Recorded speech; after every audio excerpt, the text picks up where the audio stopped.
How should brands respond to coronavirus? This is seemingly the most debated and highly discussed question across the globe in the last couple of weeks. As the severity of the coronavirus outbreak began, brands took a very cautious approach. The product press releases and the adverts slowed down while the social media messaging totally diminished. But after a couple of days, brands are not holding back any longer. As these communications rise, so does the risk for the brand. This crisis is not a sales opportunity. Consumers are especially sensitive to anything that looks like exploiting the current situation. Brands really need to be incredibly careful because consumers are more vigilant on the market movement and are taking notes.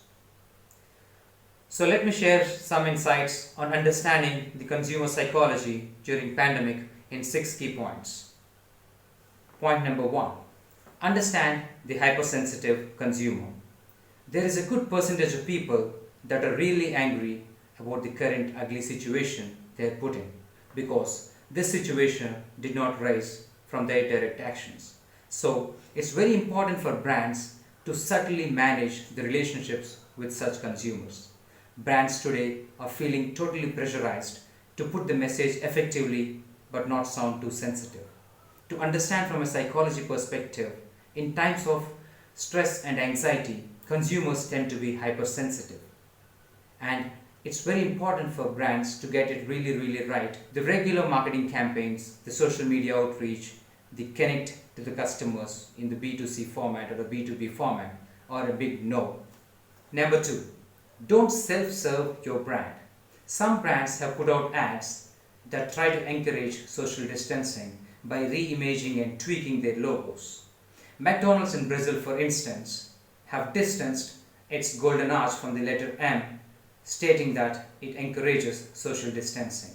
But it raised a strong rebuke from the people. They didn't like it. Coke ran a Times Square billboard ad featuring its brand name, normally written in a tightly connected script with spacing between each letter. People did not like that either. Don't use logos to make a statement about you, your needs, and your business. This is often a bad thing to do. Self-serving at this time of crisis is often perceived negatively by the general public. And the impressions consumers earn on your brand is pretty dangerous. Consumers are afraid and they are in a state of anxiety. They are not keen on decoding your logos. Point number 3. Talking is good, but action is the need of the hour. We should thoroughly appreciate the many companies that have come forward to respond to the current crisis. Developing the solutions and the products that are needed for the situation is the way forward for all of us. In the last week, numerous companies have shot up their philanthropic activities. Alcohol brands are now coming up with hand sanitizers. Ford is partnering with 3M to bring out respirators. The Indian company Tech Mahindra is bringing in ventilators at an affordable cost. This is the right approach. Anything that you talk is just not enough. It's really about what you're doing. What consumers are looking for is unity, trust, and a sense of care. Firms do have a business opportunity, but that opportunity should be whirling around the consumer needs. The consumer needs that have cropped up from the coronavirus pandemic. The new heroes out there are not celebrities. Brands must still communicate their actions. After all, the success of a brand is synonymous to livelihood for a lot number of people. People wanted to hear meaningful stories, and brands need to communicate their actions through their frontline workers. They should be the star campaigners for the brand. Tell people how you're doing, how you honor your frontline employees, how you're taking care of your distribution systems. Today, our heroes are the truck drivers, the grocery stockers, the restaurant employees, and owners of small businesses. People have suddenly lost interest and connect with the celebrities. And the reason is, we're not looking out for a celebrity to come and endorse a product that we need today in the time of crisis. All these little people around the world have become the stars.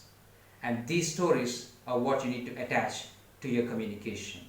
Attach these human elements to your communication, and these positive stories will make the consumers a little warmer in these colder times. Consumer behaviors are shifting. They're changing each day. They're now working remotely and from home. They're scouting new ways to shop and new ways to connect. And those brands that are resistant to change all these days will now have to come out and try new things. For example, there are customers who are used to walking down to a bank and depositing a check. But now, these customers would embrace the new applications that would allow them to do a mobile check deposit. And this shift in consumer behavior will not stop in the next few weeks or the next few months. This looks to sustain in the long term, which shifts the paradigms, which refines the thought process, and which also rubbishes the established dogma of the business and consumer connect.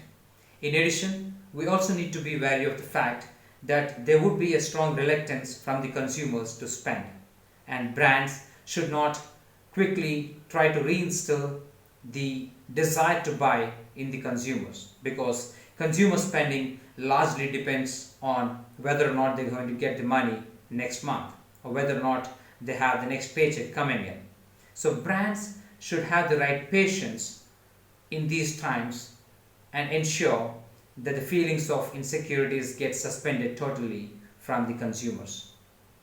When it comes to your social media strategy, you cannot simply approach the current crisis as something to capitalize on.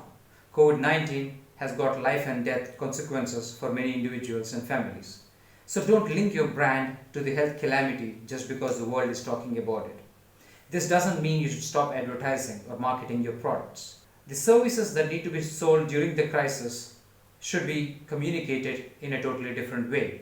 Every product, campaign or ad that you're trying to put out should be watched or thoroughly revised through a lens of empathy. While many organizations are taking measures to help people, if you believe your organization isn't having any products or services that have a role to play in the crisis, that's totally fine. You can focus on a more human approach. Why not support the non-profit organizations? Highlight the services of non-profit organizations that provide resources and relief to the people that are in need. Right now, it's not really about how much we stretch or how much we reach. It's really about how much we stand out. So what do consumers value the most when we come out of this crisis? Consumers are watching. They're watching if the company already started laying off. Did employers take good care of the employees? Did the people at the highest level forego their salaries so that everyone can stay afloat? These things matter a lot for the consumers. Unfortunately, building this internal morale has also become a marketing thing. Nevertheless, offering that sense of human connection will build a positive mindshare for the brand. Finally, I believe this whole concept of social distancing was poorly branded across the world. It's not social distancing. We can still be social, we can still be virtually connected, but it's the physical distancing that's more important. We are in difficult times and we need each other more than ever before. Let's practice not social distancing, but social embeddedness with physical distancing. Thanks a lot for being here.